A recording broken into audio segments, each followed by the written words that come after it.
سڵاو و ڕێز و خۆشەویستی بۆ ئێوە هاوڕێیانی عەزیز هیوادارم کە کات و ساتێکی خۆش تێپەڕکەن. هەر وەک هەمومان دەزانین هاوینە و نێو شارەکان زۆر گەرمە، هەموو کەس دەیکوتێ کە بێ بۆ جێیەکی فێنک، نەتەنها فێنەگەی شوێنێکمان دیوەتەوە کە حتا ساردی.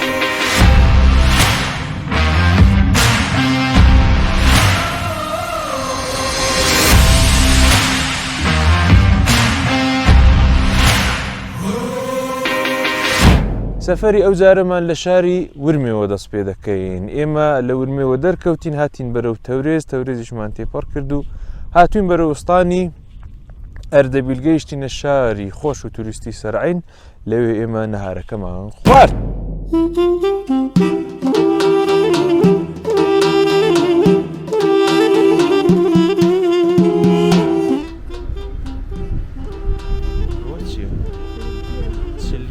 دەرمانی دڵپێچە نەفە ئێرە بە بۆنەیەوەی کە شۆستانە و داوێنی سەبەلانە جای دەرمانی ئەو جۆرەشتانش یەکجار زۆرە لێرە.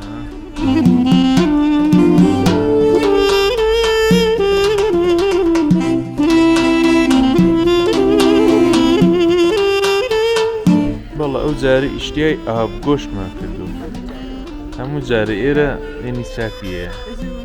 دەی فەرموو ئێرە ڕستوران بینایی سەرایە، مانوشتی ڕستوران سەرای قەزاکانی هەمیشە عادیە. چی و چێ هەیە؟ چلۆ کەباب و چلۆ خۆرشت و ئاشتی و ئەوە دێمە دیارە چ دەخۆین کامە؟ چلۆ پیچاق قیمەوە قەزای مەخسوس ئەردەبیلە. چلۆ پیچاق قیمە خۆشە. خلوين بخوين فانا من حسكم بس كاسة كبابي شر قضايا أردبيل. بابا كاسة كبابي جوا. من مين أخوان؟ هر ديزي دو دانا ديزي لخدا بزيادة.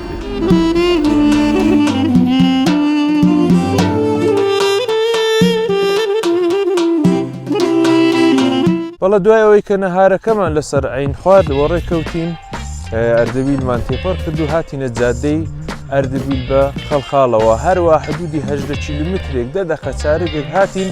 لەوێ سێڕایەک هەیە بەنیوی سێڕای بۆ دەریاچەی نێئۆر. پێو تا چایی نەخوا بۆ هیچ کۆ نەچێ باشە.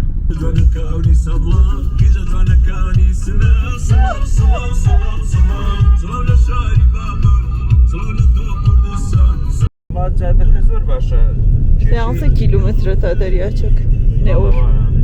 وەڵا لەسەر ئەو سێڕایەشەوە تا ئەو دەریاچە 11 کیلومتر. 11 دەی زۆری فەرەقی.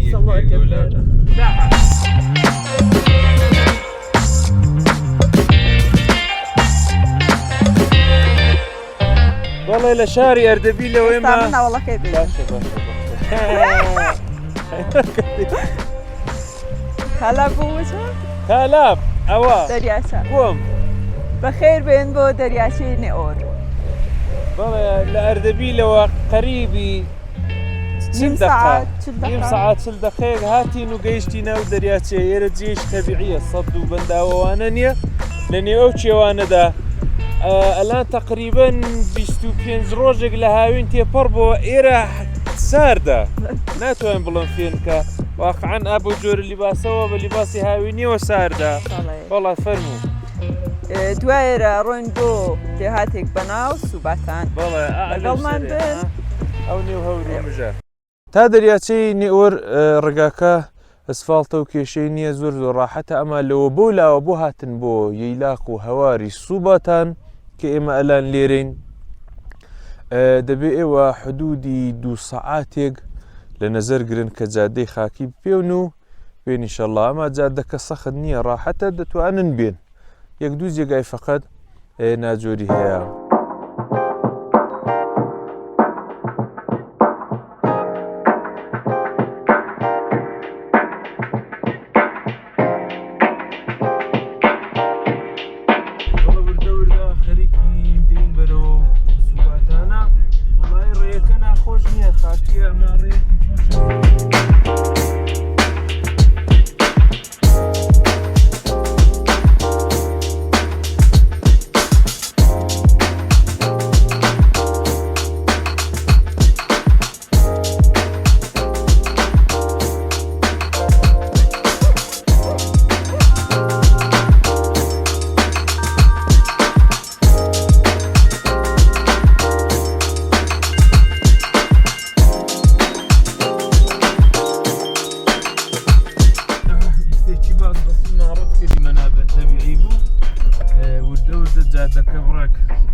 ئەو شوێنەکە بۆمانەوە لێرە هەڵمان بژارد ئیقامەتگایەکە بە نێوی قۆشابوڵاغ کە ئێمە لێرە هاتین و گرتمانە من ئادرسەکەیشتان بۆ دەنووسم لە کەپشێنەکەدا و هەر سەفحەی ئینستاگرامەکەشیان کە هەر تەک دەکەم مەگەر لە ئینستاگرامیشدا ئەو ڤیدیۆیانە بینن لەوێدا ئێمە ئاماژەی پێ دەکەین و سەفحەکەیان تەک دەکەین کە دیتنەوەی بۆ ئێوە ڕاحەت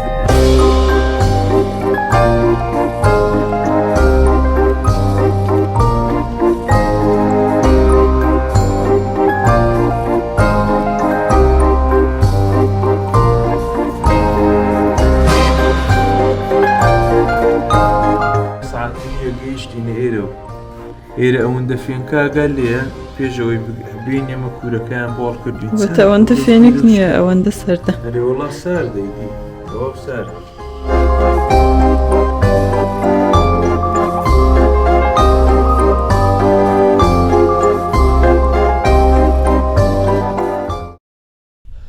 بەڵە بەڕێزان هۆی هاتن بۆ جۆرە جیانە کەڵک وەرگرتن لە کەش و هەوای ئێرە لە هاویندایە کە فوقڵعادە و خۆش فێنکە هەوایەکی خاوێنی هەیە دوور لە زاق و زروق و هاتوو هاواری شارە فقط هەم مەزیەتە و هەم عیبە ئەوە کە ئێرە برقی جاری بۆ نەکێشراوە ینی کارەبە و برغ لێرە نییە و فقط شەوانە 4 ساعات ئەویش بە ماتۆڕ و بۆ جۆرە شتانە بەڵە برغ لێرە دەتوان پیداکەن هەند بڕگ ئانتێنی موبایلیش کە لێرە زۆر زعیفە ئەوانە زۆر کەس بە مەزیەتی دەزانێ هەندێک کەسیشەن کە ئەوان پێ عیبە پێیان عیب و کەسرە کە ئێرە برخینە ناگزارێ بۆ ناگزارێ ئیتفاقەن و خەزان کە برقینی زۆریش خۆشە با برغ نەبێ شوێ 2 ساعت چرایە کە هەڵی دەکەی و بڕۆ بەخێرچ سوباتان محل فرو رفتن فارسیشو میخوام بگم محل فرو رفتن آب میگن سووتون به زبان تالشی محل رویش گلپر الان این سبزی ها رو میبینیم که گل باز کرده این پشت سر شما هستش اونا گلپرن محل رویش گلپر را به زبان تالشی میگن سووتون هر دو معنی هم اینجا صدق میکنه چون اینجا مثلا چند سال پیش با ولوو با قول معروف خاور پر میکردن این گلپرها را میبردن تهران برای درمان و اینجور چیزا مثلا حالا داروهای گیاهی سوباتان هم که معنی میده که چرا اینجا هم آره یه گردابی بود مثلا آبها همه اونجا جمع میشدن فرو میرفتن هر دو معنی هم اینجا صدق داره حقیقتش هست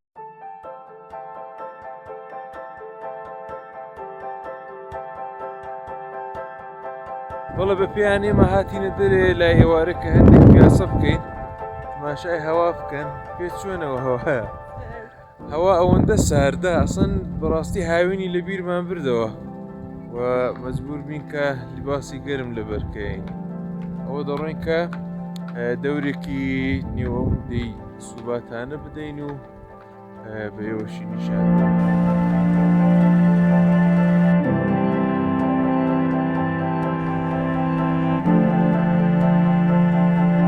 بەڵەوە بوو بە ئێوارێ و وردەور دەگەڕاینەوە شوێنی مانەوەمان ئەو ئێوارانی دێهات و شوێنێکە نفوس و جەمعیەتی کەمە هەبوو بێدەنگیەوە خۆشە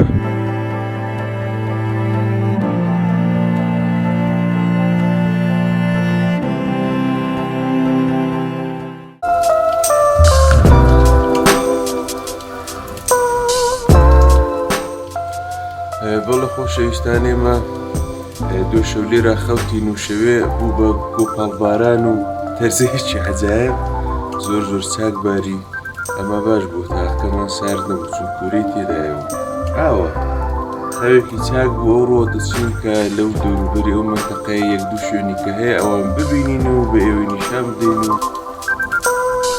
بەڵە هاوڕێیانەوەش لە سوبحانە و نانی بەیانی ئێرە داساو لەو دیمەنەکەن و حەق بابە لەو خواردنەکە کەڵە شێر بێڕە لەبەر خەڵکە وەڵە ئەو بۆم لێتەیە تۆ باینجانت چییە؟ ئەوە ژێ لێرە حازرە ئەیزاکەی مرۆڤ و بیدەخەرە هەم جۆرە شتانە منە ئەواش پێ ئەو پەنێرە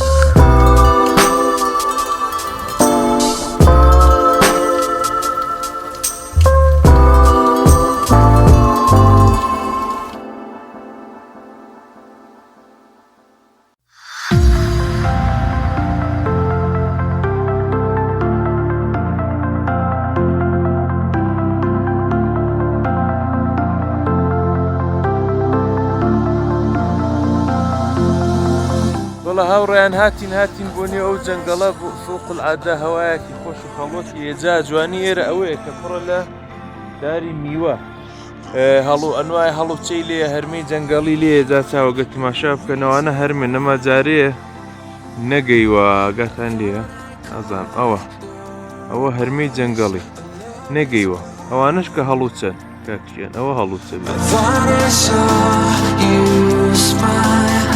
بەڕاستی جوانی ئێرە تەوابوونی نییە ئێمە ئەوەندەی کە دەگەڕین ئەلبەت هەرچەند ئەو مژە کە بەشی بڕێک پێش دیمەنەکان دەگرێت ئەمە بۆ خۆی دەبێتە دیمەنێک دەر هەردوو جۆر هەر جوانە و هەر جوانە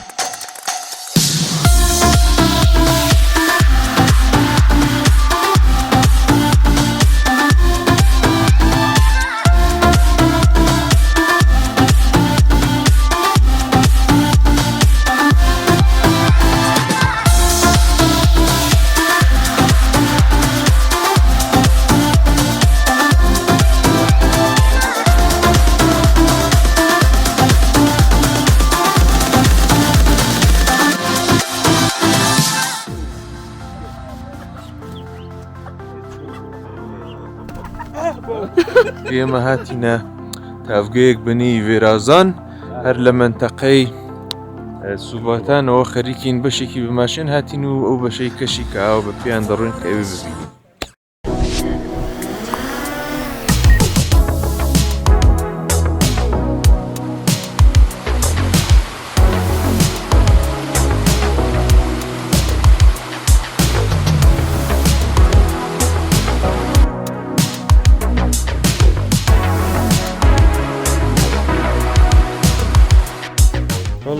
ئازیزان و خۆشەویستان ئێمە سەردانی ئەو تافگەیەمان کرد نەئاوشار تافگە بەڵێ سەردانیمان کرد و بەهۆی وشکە ساڵیەوە ئاوەکەی بەداخەوە کەم بوو ئەڵبەت وا دیارە لێرە باسییان کرد کە لەسەرێش ئاوەکەیان کردوێتە چەند بەش کە بەکاری بێنن بۆ کشت و کاڵوەوانە بەڵام دیتنی خۆشترە لە دیتنی دانن لە خۆشیەکان ئۆستان گیلان هەمیشە بۆ من غەزاکانی بوو بە واقعان غەزاکان ئێرە و مەخسوسەن غەزاکانی کە ئەو خانمە دروستیەکە بێحەد خۆشمەزەست عالیە بە نەزەرم لە دەستیمان و حتمما لێرە غەزاکانیان امتحان کرد بەڵە کاتی نەهارە و ئێمەش پێوین کە نەهارەکەمان هەروە لە دەرێ بخۆین جا چاو لەو خۆراکەدی لەو هەوایە دەی بڕۆ بزانین چی دەی ئەوە باسترمە پڵاوە شێرەکەی گۆشتە ئەوە دروست کراوە لەگەڵ برێت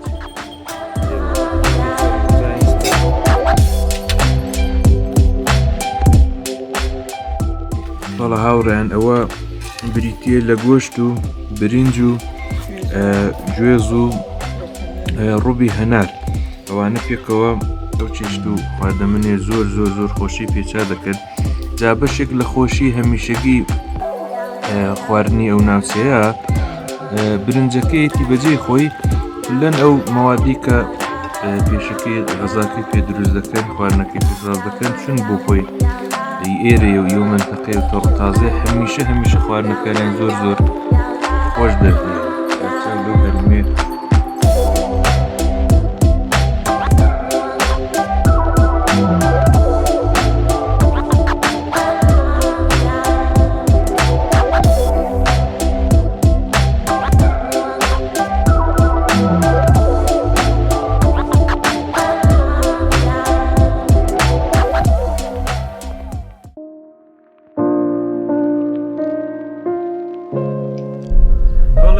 باش هاوڕێیانی خۆشەویست ئێمە شەوی دووەمیشمان لێرە ماینەوە ئەوە کاتی کۆتایی سەفەرە و دەڕۆینەوە بەرەو ورمیە.